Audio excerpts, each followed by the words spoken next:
Now, the Knights Templar used the @bash cipher to like code their messages, and they would write things to each other. They would use the cipher. It's actually a very simple cipher. Basically what it is like you take in the English alphabet the letters A, B, C, and you just kind of give them a number like 1, 2, 3. That's basically it. And then you take the alphabet and you flip it upside down, so you basically have like Z, Y, and then X. And basically you just run the whole alphabet across the board that way. And so like if you put the letter Z in a code, that Z would translate into A. And that's how they coded all their messages, was just flipping the alphabet upside down and then coding in a message, and once you run it through the cipher again, it would all make sense.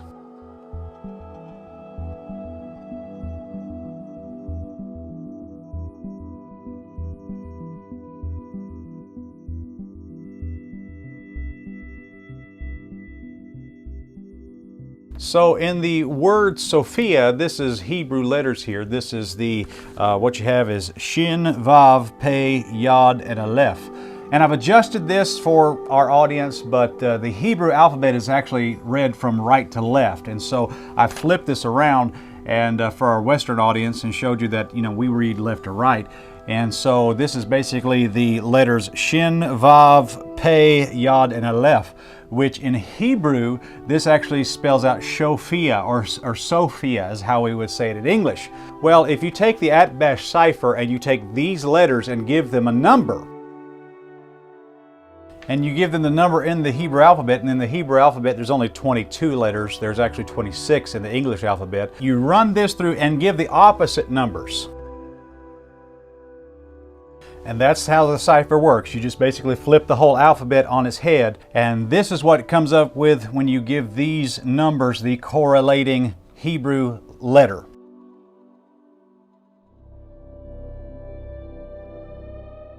And so these letters right here in Hebrew end up being, we have Bat, we have Pei, O, Me, Tav. And so you have Sophia, which equals here in English. And then you have the Bat, So, Met. So according to the @bash cipher, when the Knights Templar were writing Sophia, they were actually speaking about the Baphomet. So if I were to say this, that is not an incorrect statement. That, according to the @bash cipher that the Knights Templar used, that is what they worshipped. The Knights Templar actually were Luciferians, pretending to be Christians. That's about as crazy as it gets.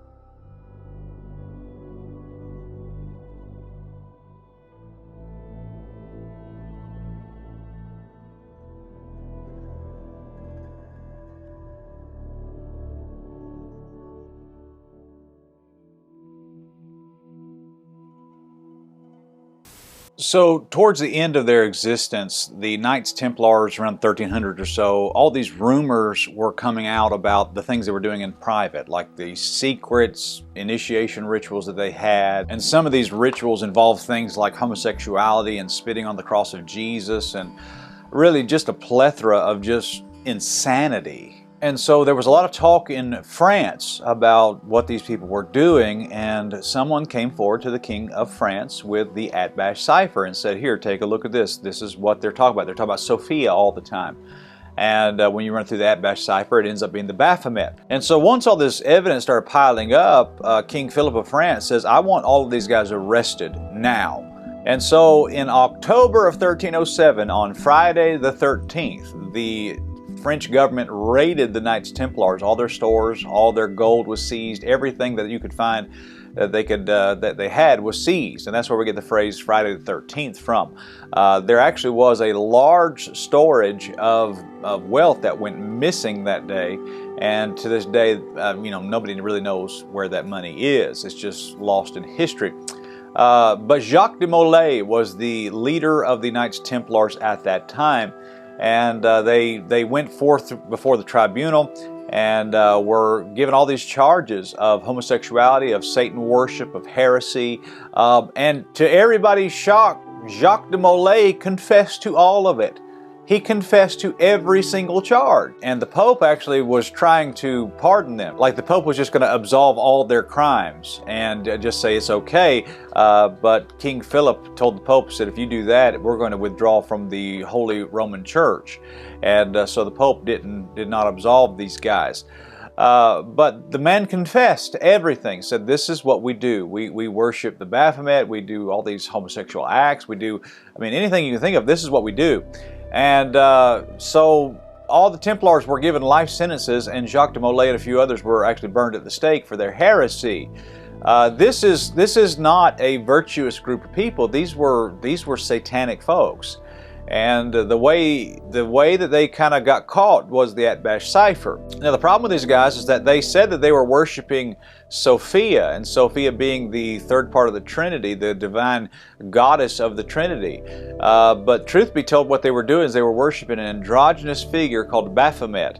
And it had a body of a man, it had the chest of a woman, and had a goat's head with a torch on its head. Talk about enlightenment and divine enlightenment and things of that nature. A very complex symbol. But the Knights Templars were Satan worshipers. These people were Luciferians. They were demonic in the things they believed and practiced.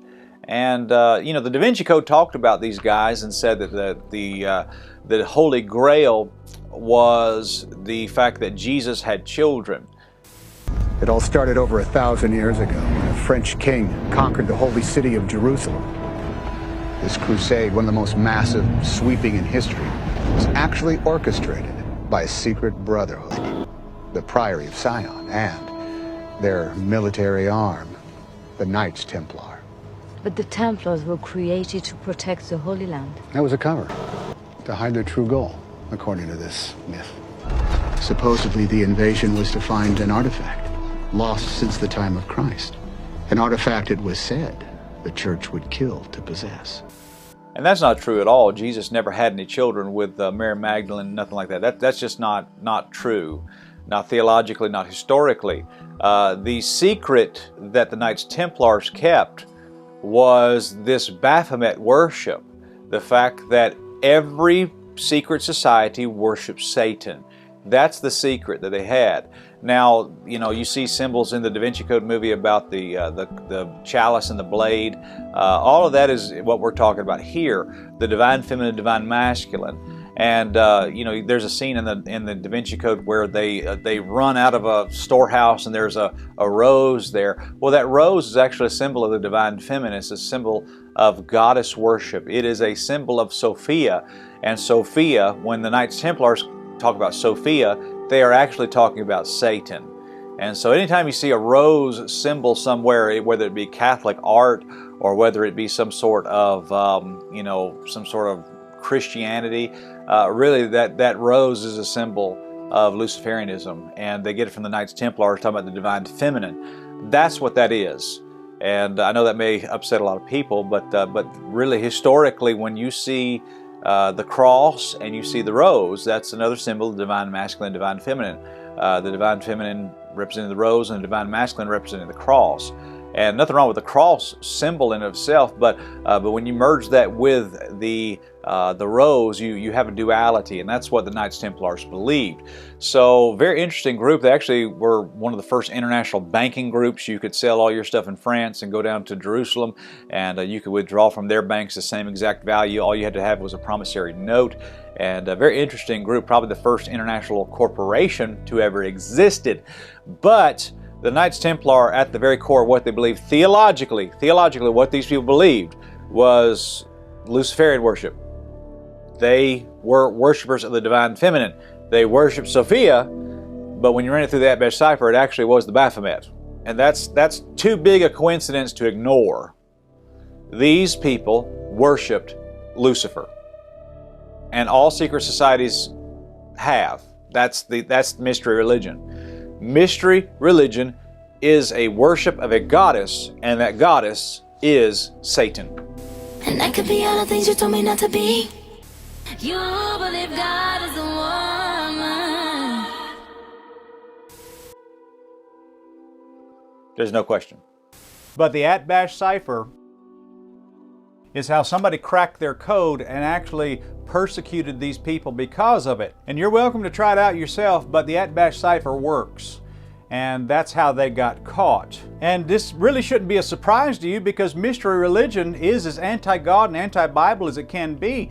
There are people out there saying that what happened in the Garden of Eden was a good thing, which is what the Gnostics believe, and the Knights Templars were just a continuation of this mystery religion. Mystery religion is Satanism. It absolutely is Satanism, and there's no question at all at that whatsoever. These people, these Knights Templars that everybody holds as these heroes of Christianity, were nothing more than Satanists. I know that sounds crazy, but it's true. But then again, what do I know? I'm just a guy with an Atbash cipher.